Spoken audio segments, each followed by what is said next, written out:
Alright everyone, in this video we are going to be looking at the brand new updated quirk list as of update 11 for Anime Champions, so let's get right into the video. Hello everybody, if you are new to the channel, please hit the subscribe button. Thank you very much. Alright everyone, welcome back to another Anime Champions video. Like I said, in this video we are going to be looking at the brand new quirk changes and some affix changes, in fact hardly any. So without any further ado, let's get right into the video. Cool. Couple things you should know in update 11 before I show the results is there was some buffs to Black Hole and Celestial. The exact value should be on the screen right now, and there was also a slight buff to the God Affix, but in this testing I did not use the God Affix for any of the builds because I don't feel like it is even close to being good as a mage or a warrior. So yeah, those are like the new DPS or quirk changes that really matter. Also with the update, you can now officially get a damage multiplier of I think 10.5x or something like that, because people are able to get the shrines. So you guys can see if you complete all the shrines, you actually do get the damage one. I myself have completed that, so there is an extra damage to be gotten in the game. So yeah, now let's get right into the data. As usual, all of this will be in my Discord if you guys want to check it out yourself. But here we go. So this test was done using the 8 best godly units in the game, from Kirito to Retsuki, all at level 160 with perfect stats, and the damage multiplier was 9.45. It had everything except the last shrine upgrade. So we did 6 different team comps for this build. The first one we did, and also we tested the Devour damage and the peak damage on dummy. I didn't do no raid testing this time because, to be honest, I was just kind of lazy and didn't feel like there was a need for it, because you guys will see pretty soon why. So the first team comp we did was actually Titan and Crimson, arguably the best mage build in the game probably. So it did about 171 quad on the Devourer in 3 minutes, and it got the highest peak damage of all the mage builds in the dummy at 2.44 quad. So that's pretty nice. Titan Crimson is probably still one of the best options to go for, so you don't have to make much team mini or any team adjustments at all. So if you have Titan Crimson, probably safe to stick with that. Don't reroll off of it. If you do want to get the Crimson Black Hole, which we're going to look at in a little bit, you are going to see you might want to make a new team instead of rerolling off of it. So like I said, Crimson Black Hole, it did a surprisingly the same amount of damage on Devour, which was kind of shocking to me as well.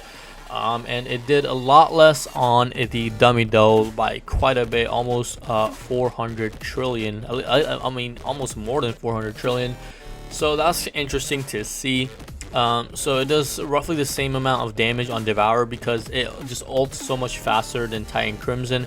However, it doesn't have, Black Hole has ability multiplier, but Titan just has like a crit multiplier and big base damage, which just carries on the peak dummy.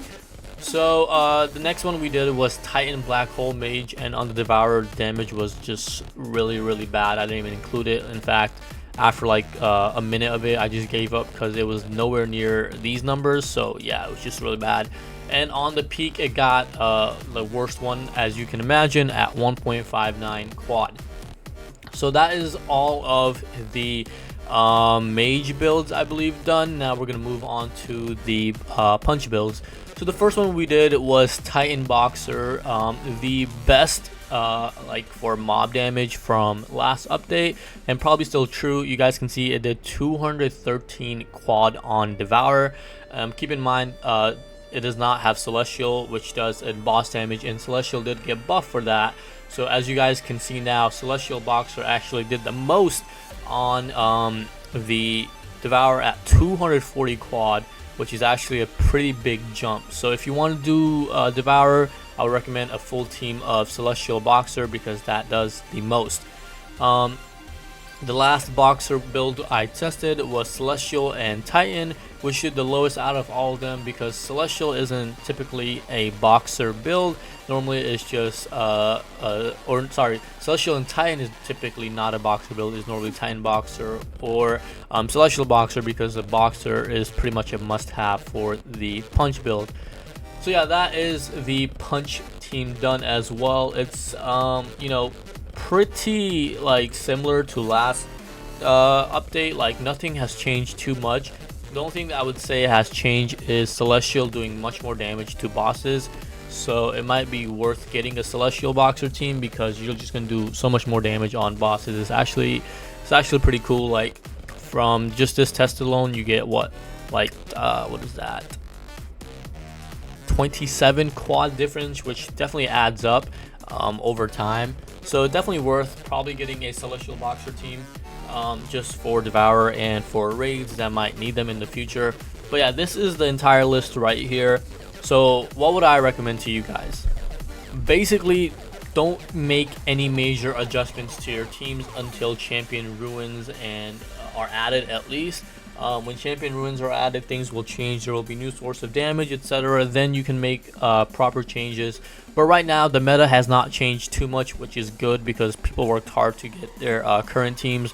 So as it should, the meta has not changed too much. However, like it has shifted a little bit from just like there's just a bunch of things. Like there's no one good team in the game anymore. Like you guys can see, like I have like so many teams. I have enough for 2 godly teams. So I have a 7 warrior 1 mage team. I have a 4-4 compositions, as well as 7 mage 1 warrior. Now this is like super sweaty. You guys don't have to do that. If you have like a 4-4 team comp, you will be pretty much set for any game mode. You know, if you want to just do like pretty good at it. If you want to be the top of the top, then you kind of have to go for all like 2 or 3 different teams. So my next goal is probably going to be one, getting godly Kiritos on my team ready, which probably won't happen for a little bit, but I did get like 12 overnight and sadly did not get any godly Kiritos. So now I have to replace all of the Jotaros in my team, my godly Jotaros worth Kirito, to stay in you know, as a top player, because godly Kirito is a must-have if you want to stay at the top. But like I said, the meta has not changed too much even with these changes. I believe the buff to gods is not enough to quite make it good for endgame players yet. Like godly Affix is still kind of used.